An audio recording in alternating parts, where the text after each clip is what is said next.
하나님의 말씀인 성경이라는 제목으로 여러분과 함께 나누고자 합니다. 지난주는 추석이었고 그 전주에 뭐 했던 거 기억나시나요? 네, 성령님에 대해서 제가 말씀을 드렸죠.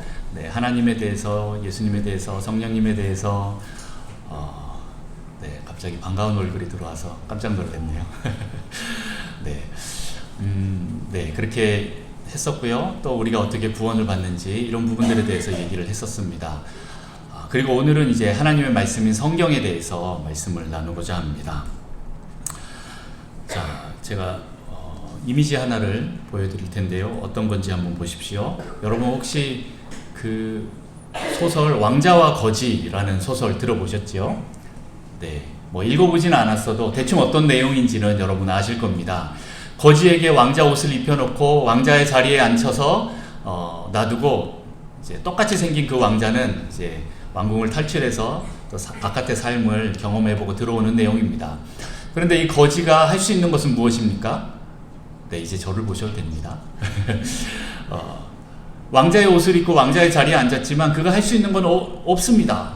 뭘 어떻게 해야 될지 모르는 거예요. 그래서 할 수 있는 게 뭐죠? 기껏해야 옥새로 호두를 까먹는 일입니다. 네, 저 장면이 그 장면인데 아무리 인터넷을 뒤져도 그 장면이 안 나와서 AI로 제가 한번 대충 그려봤습니다. 옥새로 호두를 까먹는 것 외에는 할 수 있는 게 없는 거예요. 그런데 실은 그 호두 까먹는 그 옥새는 어떤 겁니까? 왕의 능력이고 권력입니다. 이 옥새 하나만 있으면 나라를 움직이는데 문제가 없어요. 장군에게 명령하여서 저 북쪽의 오랑캐를 쳐부시고 영토를 확장해라 하면, 그리고 옥새를 거기다 쾅 찍으면 어떻게 됩니까? 그렇게 해야 됩니다. 이 거지가 자기 아버지 일반 백성에게 가서 상금 어마어마하게 10억을 줘라 라고 이렇게 명령을 하고 옥새를 쾅 찍었으면 아마 줬을 건데, 그 거지는 네, 이 옥새가 뭘 하는 건지 몰라요. 그래서 그냥 호두만 까먹고 있었다라는 겁니다. 여러분 혹시 정말 이렇게 귀한 능력이 있는 것을 우리가 깨닫지 못하고 그냥 그 능력을 온전히 발휘하지 못하고 쓰지 못하는 것들이 혹시 있지는 않습니까? 마치 최신형 권총을 줬는데 어떻게 사용할지를 몰라서 그냥 망치로만 사용하고 계시는 분 안 계십니까?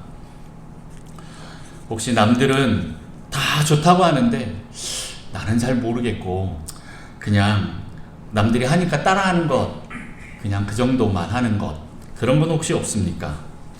처음에 뭔가 좀 알았던 것 같은데 시간이 지나면서 점점 그 능력도 맛도 목적도 모른 채 그냥 지나온 곳은 없습니까?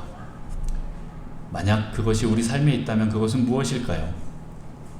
저는 그것은 바로 하나님의 말씀인 성경이라고 생각합니다.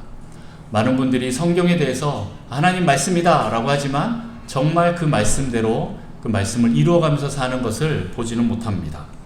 여러분이 만약 보고 듣고 읽는 이 성경이 살아계신 하나님의 말씀이라고 한다면 여러분은 이 말씀을 읽고 듣고 묵상하고 보고 있다면, 믿는다면 지금 우리의 인생은 달라져야 합니다. 더 바뀌어져 있을 것입니다. 여러분 이것이 이 성경이 하나님의 살아계신 말씀임을 여러분 믿습니까? 마치 어쩌다가 임금을 한 번 본 사람과 그것과 다르게 매일 그 임금 앞에 나아가서 임금과 대화하고 나라의 모든 것들을 듣고 또 그분과 교제할 때 그 사람은 나라에 무엇이 되어 있었을 것이다 라는 겁니다. 한 번 본 사람과 매일 보는 사람은 다릅니다. 여러분 살아있는 하나님의 말씀이 바로 성경이고 성경을 믿고 읽는 사람은 인생이 바뀌게 되어 있습니다. 그러나 믿지 못하면 아무리 백독을 했다 하더라도 암송을 한다 해도 그 영향력을 보이지는 않습니다. 제가 탈북자를 많이 또 경험하고 사역을 하고 했었습니다. 탈북자들이 주로 북한을 탈출해서 제일 먼저 갈 데가 없으니까 주로 국경을 통해서 넘어오는데 중국에 그 선교사님들한테 이제 많이 흘러 들어갑니다. 물론 인신매매를 통해서 다른 데로 가는 사람들도 있지만 그 사람들은 최대한 자기를 돕는 곳을 알기 때문에 어떻게 하다 보면 선교사님 그 있는 곳으로 들어가게 됩니다. 근데 한번 들어가면 바깥으로 쉽게 못 나오지요. 밖에는 이제 공안들이 그들을 잡으러 돌아다니기 때문에 계속 그 안에서 숨어서 지냅니다. 밥 주는 거 계속 먹으면서 1년이고 2년이고 지내다가 기회가 되면 이제 한국으로 들어오게 되는데, 그 1년, 2년 혹은 3년의 그 시간 동안 그들이 할 게 없으니까 뭐 합니까? 성경을 읽습니다. 몇 독을 할까요? 보통 1, 2년 동안 100독을 기본으로 하고 나옵니다. 네, 깜짝 놀라셨죠? 요즘에는 200독, 300독이라는 얘기가 나옵니다. 그만큼 탈북자들은 거기서 할 수 있는 게 그거밖에 없기 때문에 100독이고 200독이고 다 하고 옵니다. 그리고 다 하면서 뭐라 그러냐면, 선교사님 제가 한국 들어가면 꼭 신학교 들어갈게요 이러고 들어옵니다. 그런데 막상 한국에 들어오면, 한국 물을 먹다 보면 그 들어온 사람들의 한 10분의 1 정도만 신앙을 유지하게 되고, 또 그 중에 한 10분의 1 정도만 신학교를 들어오는 것을 보게 됩니다. 물론 신학교 들어왔다고 다 진짜도 또 아니긴 합니다만은, 뭐 제가 탈북자를 이제 폄훼하려고 하는 말은 아니지만 실제적으로 이런 일들이 일어난다라는 겁니다. 이들이 성경을 백독을 해서 우리 남한 사람들보다 신학교 시험을 치면 더 점수가 좋습니다. 네, 신학교 들어오는 게 아주 쉽습니다. 잘 들어옵니다. 그런데 100독을 하고 200독을 했다 하더라도 그 말씀을 믿는 것과는 또 다른 차원입니다. 그들이 얼마나 아느냐와 다르게 얼마나 이 말씀을 믿고 삶이 변화가 되느냐는 또 다른 문제로 다가옵니다. 어쨌든 우리는 이 말씀을 믿고 살아간다면 놀라운 변화가 있을 것입니다. 자, 그러면 오늘 이 성경이 하나님의 말씀이라는 증거는 무엇일까요? 자, 성경의 저자가 하나님이라는 증거. 자, 그러면 성경은 누가 기록했을까요? 하나님이 직접 썼을까요? 직접 손으로 쓰셨을까요? 아닙니다. 누가 썼을까요? 네, 성경은 하나님이 직접 기록한 것이 아니라 사람이 손으로 썼습니다. 그런데 이 성경이 기록된 그 연대를 보면 약 한 1500년 가까이 걸렸습니다. 그리고 약 한 40여 명의 저자들이 있습니다. 기록한 사람들이 있습니다. 그런데 우리는 성경을 기록한 이 사람들을 가리켜서 그들을 저자라고 부르지는 않습니다. 저자는 어떤 사람들입니까? 자신의 생각과 의도를 글로 표현해내는 그런 사람들인데, 오늘 이 성경을 기록한 사람은 우리는 저자라고 하지 않고 기자라고 이렇게 표현합니다. 성령의 감동에 의해서 하나님께서 주신 말씀을 기록했기 때문입니다. 그래서 우리는 사람 손으로 쓴 성경이 어떻게 하나님 말씀일 수 있느냐라는 이 질문에 성령님의 감동으로 되었기 때문에 그렇다라고 말할 수 있습니다. 성경의 저자가 하나님이라는 증거, 첫 번째가 바로 성령님입니다. 베드로후서 1장 20절 21절 말씀 우리 다 같이 한번 보겠습니다. 제가 먼저 읽고 다음 여러분 21절을 읽으시기 바랍니다. 먼저 알 것은 성경의 모든 예언은 사사로이 풀 것이 아니니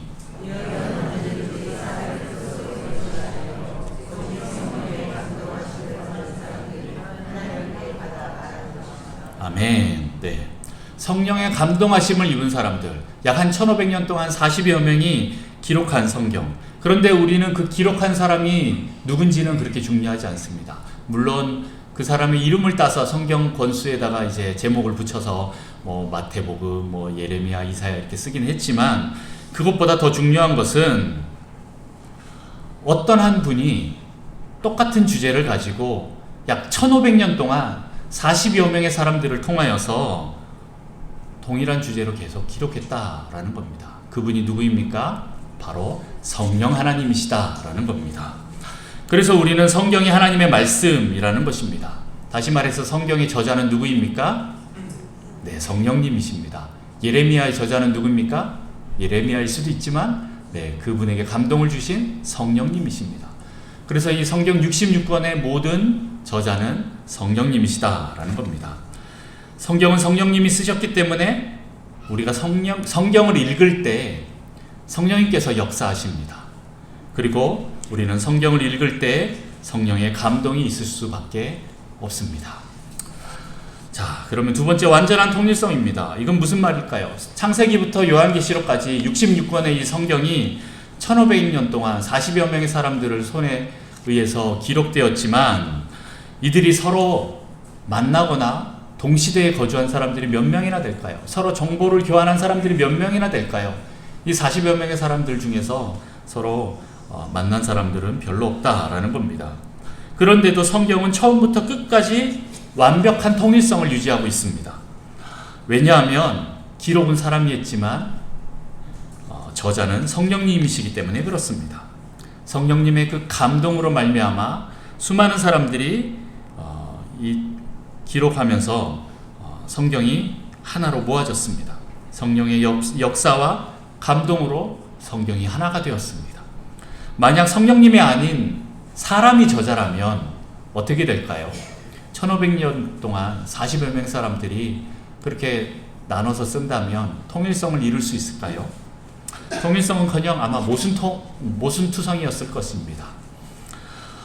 그러면 사람들은 금방 알아챕니다. 야, 이거 모순이네, 거짓말이네 하면서 사람들은 더 이상 성경을 믿지 않고 거기에 감동을 받지 않을 것입니다.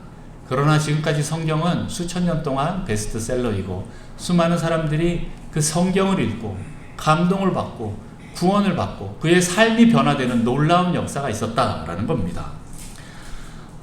그렇게 성경은 완전한 통일성을 이루고 있습니다.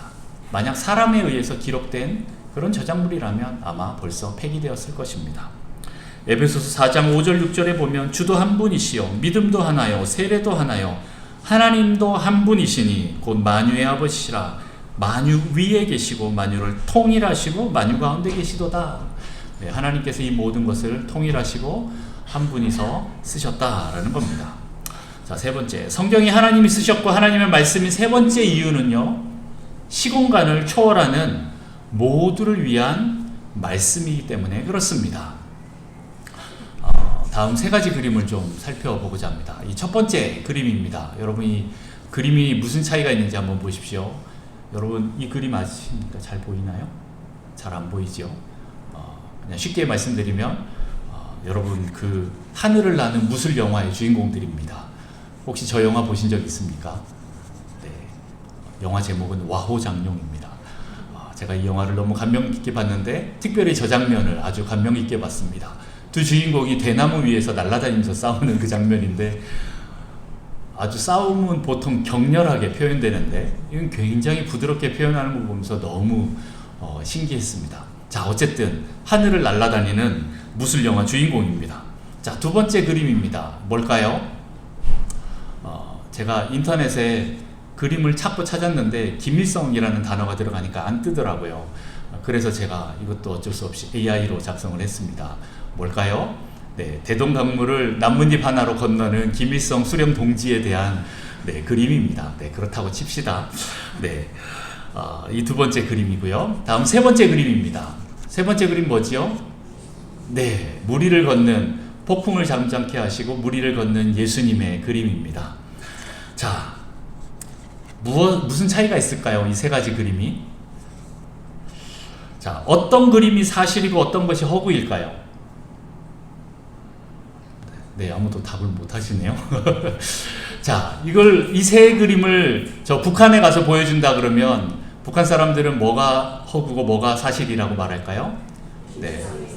네, 첫 번째, 세 번째는 허구고 두 번째 김일성 사진이 진짜다라고 말할 겁니다. 북한에선 그렇습니다.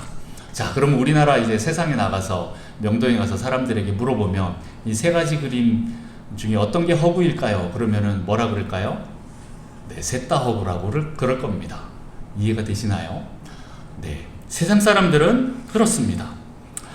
자, 이 세 가지 사건 중에서 그러면 이게 오늘 지금 나와 나의 삶에 영향을 미칠 수 있는 사건은 뭘까요? 와호장룡이었을까요? 아니면 김일성 수령 동지의 그 그림이었을까요? 네, 무술 주인공, 네, 김일성, 아니면 무리를 건너는 예수님, 이것 중에 나에게 영향력을 끼칠 수 있는 사건은 뭘까요? 여러분, 네, 임진왜란에서 전사하신 이순신 장군 얼마나 위대합니까? 장렬히 전사한 그 이순신 장군의 죽음이 지금 현재 여기 있는 나와 무슨 상관이 있을까요?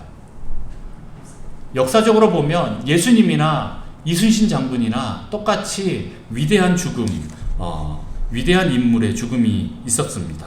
하지만 예수님의 죽음만이 나를 천국으로 가게 합니다. 영원한 생명을 줄 수 있다라는 겁니다. 예수님이 일으키신 그 기적, 풍랑을 잠잠케 하고 그 무리를 걸을 때 그 기적이 바로 나의 삶의 풍랑을 잠잠케 하면서 나를 또 물 위를 걸을 수 있는 힘을 주는 그런 장면이 바로 아까 그 세 번째 예수 그리스도의 사건이다라는 겁니다. 성경 말씀은 2000년도 더 지났습니다.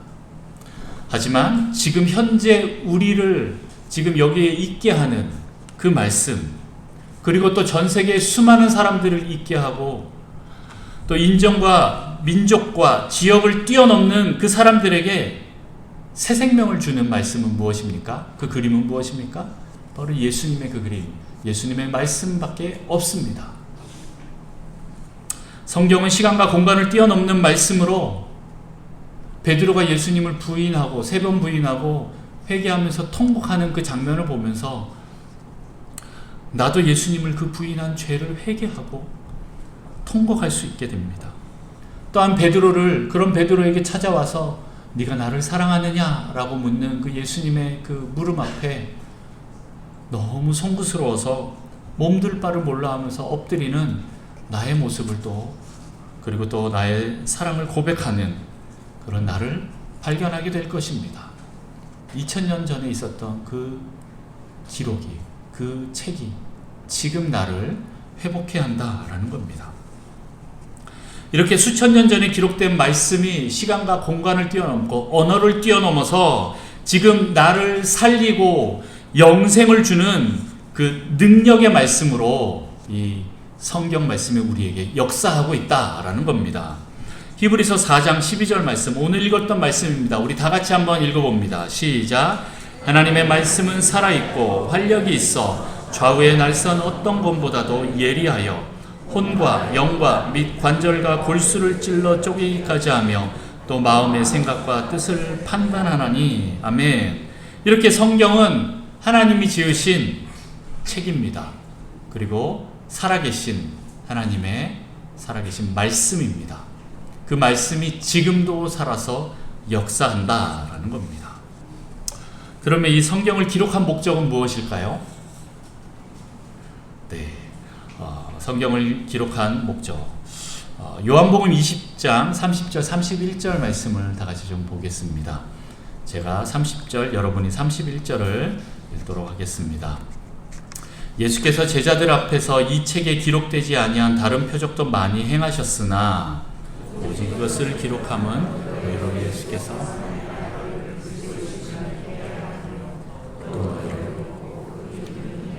생명 얻게 하려 합니다.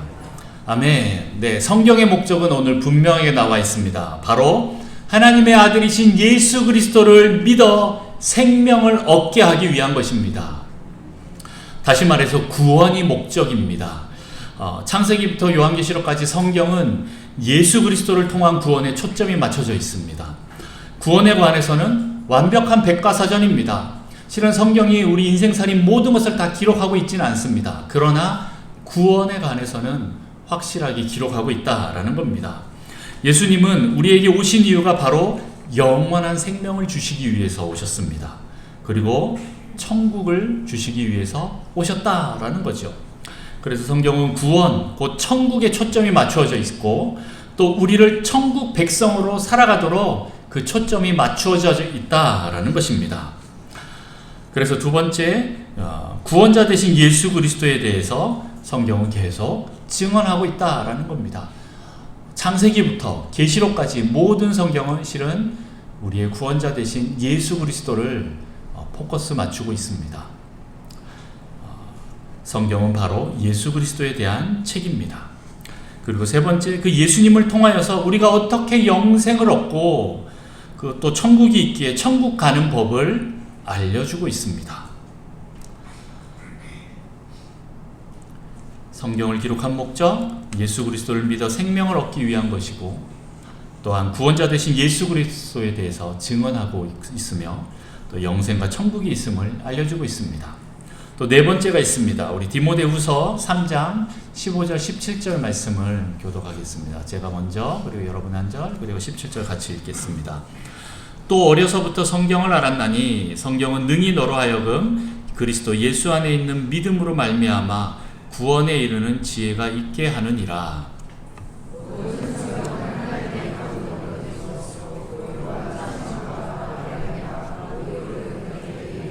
같이 읽습니다. 이는 하나님의 사람으로 온전하게 하며 모든 선한 일을 행할 능력을 갖추게 하려 함이라. 아멘. 네. 하나님이 성경을 주신 이유가 무엇입니까? 앞절에 보면 15절에 보면 예수님을 믿음으로 구원 얻는 그 지혜를, 다시 말해서 구원에 대한 그 총론이라고 하면 이제 이 뒷부분 16절부터는 구원에 대한 강론이 나옵니다. 바로 구원받는 사람으로서 천국 백성으로 어떻게 살아야 하는지에 대해서 나오는 겁니다.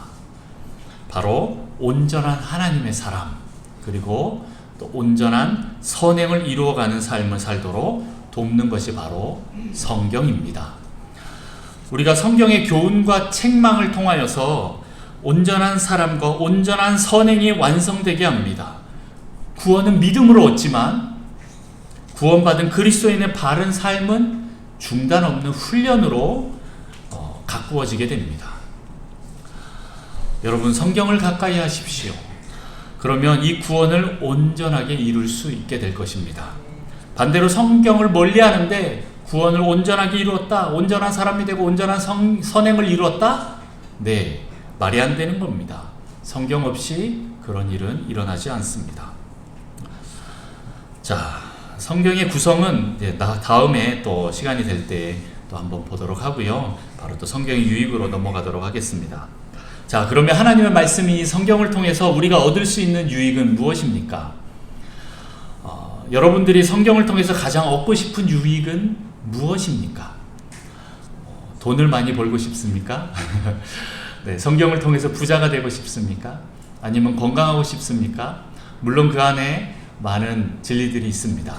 그러나 또 성경을 통해서 우리가 얻을 수 있는 것들이 있습니다.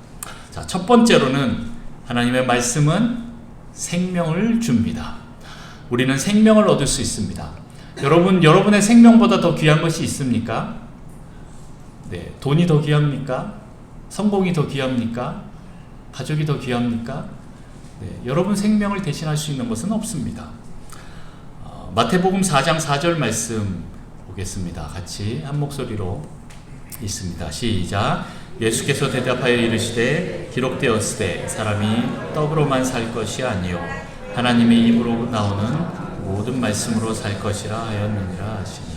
네, 이 말씀은 신명기 8장 3절에 나오는 그 말씀을 예수님께서 다시 인용하면서 하시는 말씀입니다. 사람이 떡으로만 살 것이 아니요 하나님의 입으로부터 나오는 모든 말씀으로 살 것이다 라고 나와 있습니다. 우리는 말씀에 의해서 우리의 생명, 삶이 시작됩니다. 그렇게 신명기 말씀에 또 이렇게 나옵니다. 32장 46절 47절에 보면 제가 먼저 읽고 다음 47절 여러분은 읽으십시오. 그들에게 이르되 내가 오늘 너희에게 증언한 모든 말을 너희의 마음에 두고 너희의 자녀에게 명령하여 이 율법의 모든 말씀을 지켜 행하게 하라.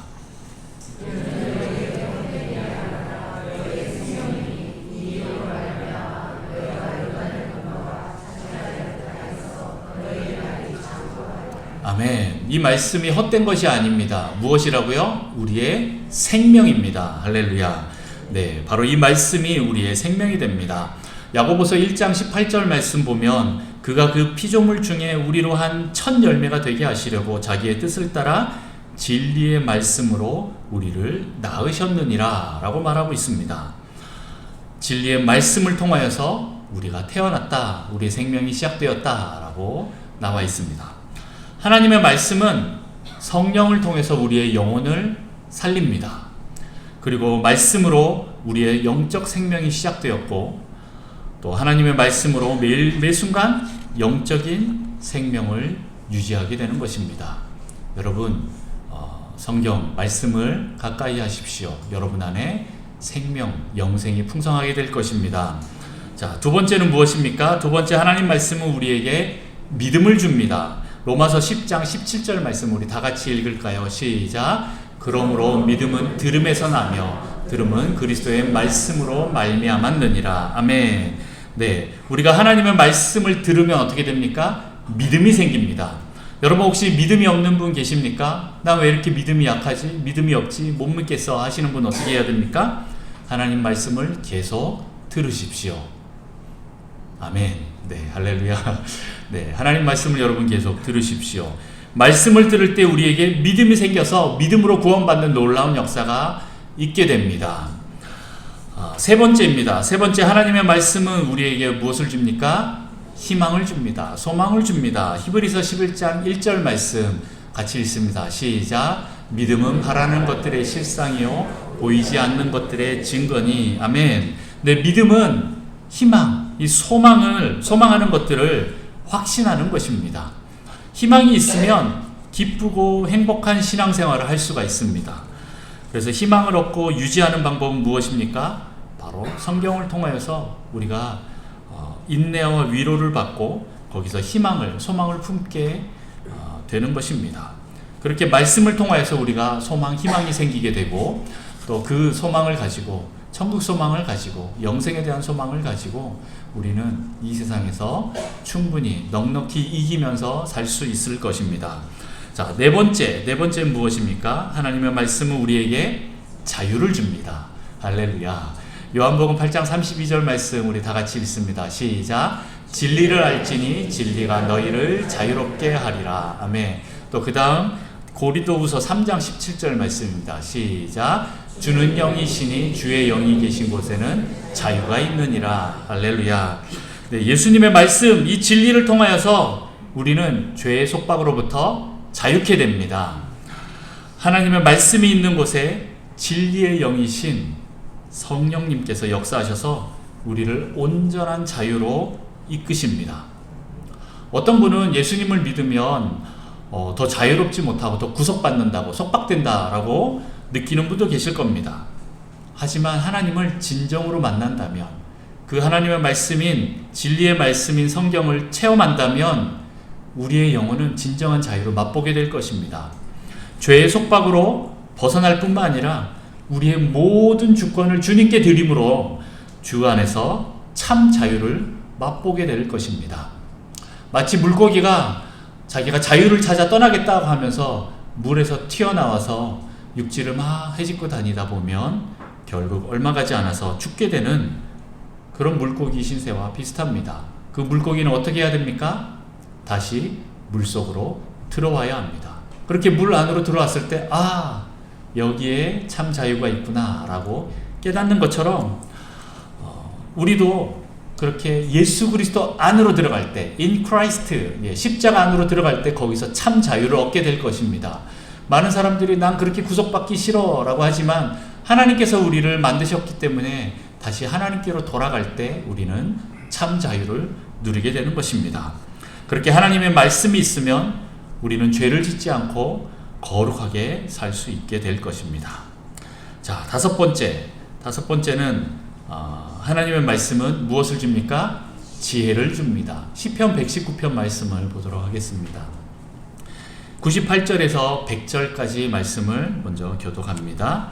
주의 계명들이 항상 나와 함께하므로 그것들이 나를 원수보다 지혜롭게 하나이다.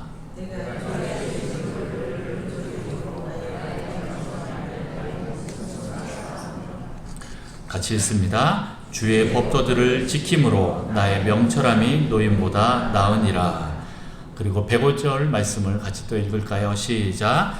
주의 말씀은 내 발의 등이요 내 길의 빛이니이다.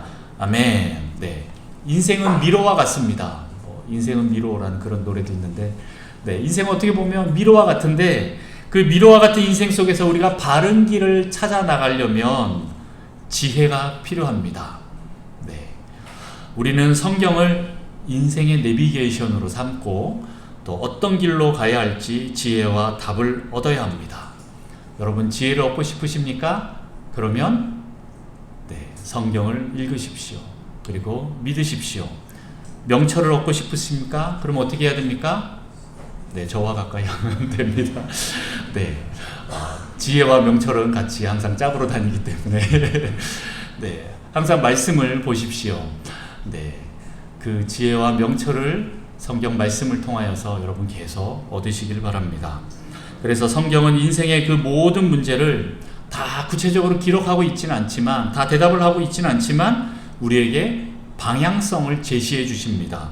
105절 말씀처럼 주의 말씀은 내 발의 등이요 내 길의 빛이니이다 라고 말씀하는 것처럼 우리는 그래서 이 말씀을 묵상해야 합니다. 다 기록되어 있지는 않지만 그 방향성, 그 원리가 기록되어 있기 때문에 그 말씀을 묵상하고 하나님 앞에 엎드릴 때 하나님께서 우리에게 말씀하십니다. 한 말씀을 가지고도 다른 사람들이 또 다르게 다 경험할 수도 있습니다. 그렇기 때문에 내가 맞니 네가 맞니 이렇게 할 필요도 없습니다.